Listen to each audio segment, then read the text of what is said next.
everyone, welcome to today's video. Today I'm going to be teaching you how to navigate throughout Unity. First things first, you want to go to Unity. First things first, you want to go to Unity. You just want to search up Unity download, and then click on Unity for All, store.unity.com. And then what you want to do, you want to go to unity.com.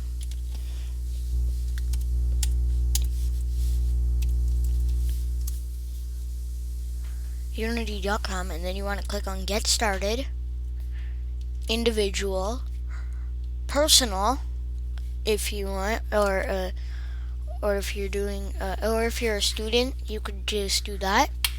But I'm doing it personal. If you click on that, then click on Returning Users, and then do that, and then you don't make sure that you don't make 100K more in annual revenues. Then click on Download Unity Hub. It's easier on a Windows, so yeah. Okay, now we're going, and once it's a download,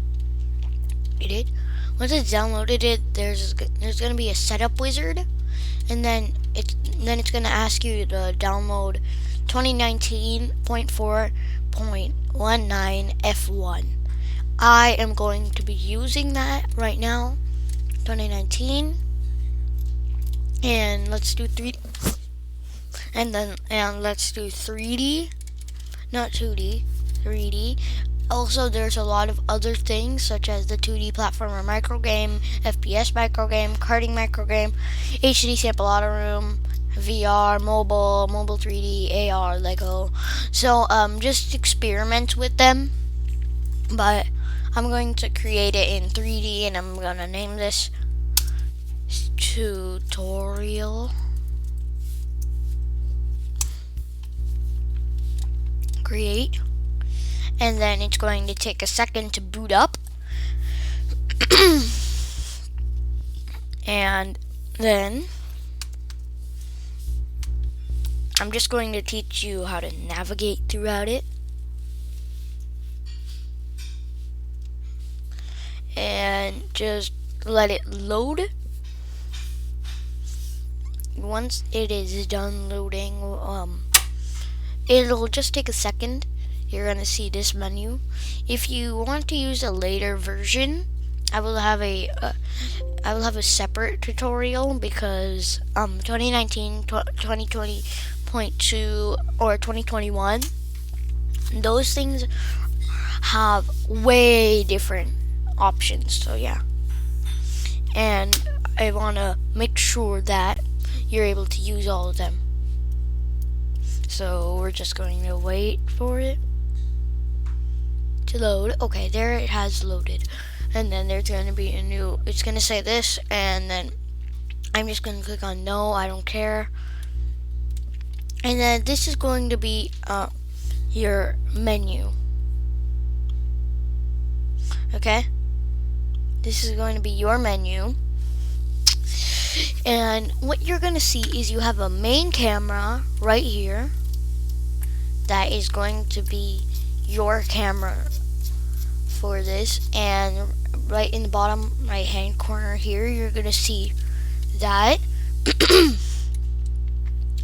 And then you have a directional light.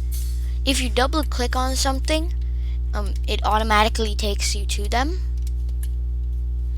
no matter which direction you're at, no matter how far you're at. Like, let's say I click outside and I go super duper far, like I won't be able to get back. Then if I click on that, if I double click it, it's just going to take me there. So right here you have the hierarchy, which is where you can add new things. If you right click, then you're going to see a lot of these things, and since we're in a 3D, 2D objects are completely useless. And you're going to see some things, and then this is terrain. It's ridiculously huge, and I'm gonna remove that, there are a lot of things here, just experiment with them. And most people use a bean as the player. Most people use a bean as the player, probably because it's the easiest to use. Let me just get it back there. And now, you're gonna see this new terrain thing. If you do terrain, just delete that. It's completely useless. And then, if you want to do the particle system, you're gonna go right-click in the hierarchy, Effects, Particle System, and I love using the particle system. Okay, I'm just gonna tell you that I could do this all day for the particle system, but that will be for another video because particles. And here's the inspector right here. It tells you everything about an object. You can move the object around using these things. I'm just gonna leave it back to default. And then inside here, there's your scenes, and your sample scene is what is this, because it says tutorial sample scene.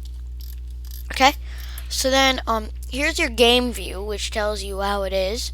If you click this play button, you can't really move around right now because there's nothing to move around in. So let me go back to my scene view. And right now I'm just going to create a plane. Not a plane.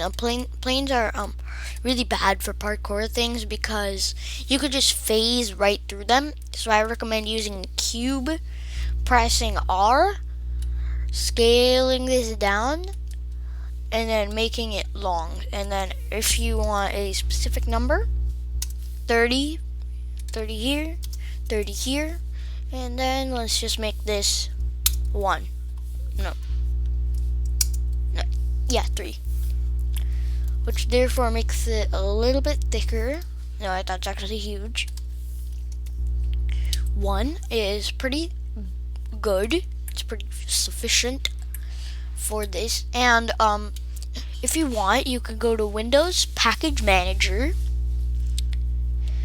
And then if you click on this right here, just give it a second to load. You could click on My Assets. Obviously, you won't have any assets when you get it. So what you want to do is you want to go to over here, Unity Asset Store, right here. Click on that, and then it's going to take you here, and you could just search up for an asset. I will just click on ARM because I need an ARM for my game, and then I'm just going to click on free. If you want anything for free, you could just click on free or something. And then if you go back, there's going to be a lot of things right here. So I'm just gonna how do I get rid of it? Custom amount 9. Yeah, you're gonna have to sign into your Unity ID, which I did. Please say unity@gmail.com.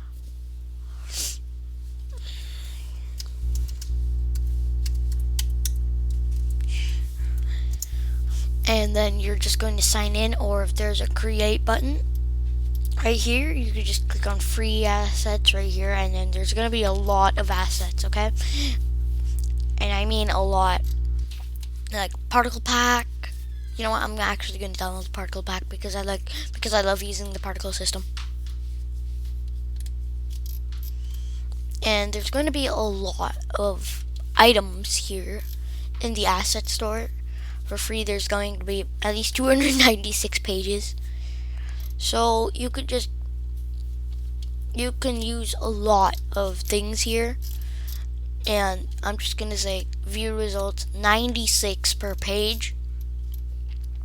There's a 2D game kit, third person controller, that low poly FPS pack, mini first person controller, pixel adventure. There's gonna be a lot of things here inside of the asset store. So I so thank you for watching, and I hope that this tutorial has helped you a lot. And it's just saying this, if you go to Window Package Manager, you have to download it first. You have to download it first, but for me, I've downloaded most of these, and then you can import it. And what it's going to do is it's going to import it inside your assets folder down here. So yeah, I hope you guys learned a lot from this, and I'll see you in the next one.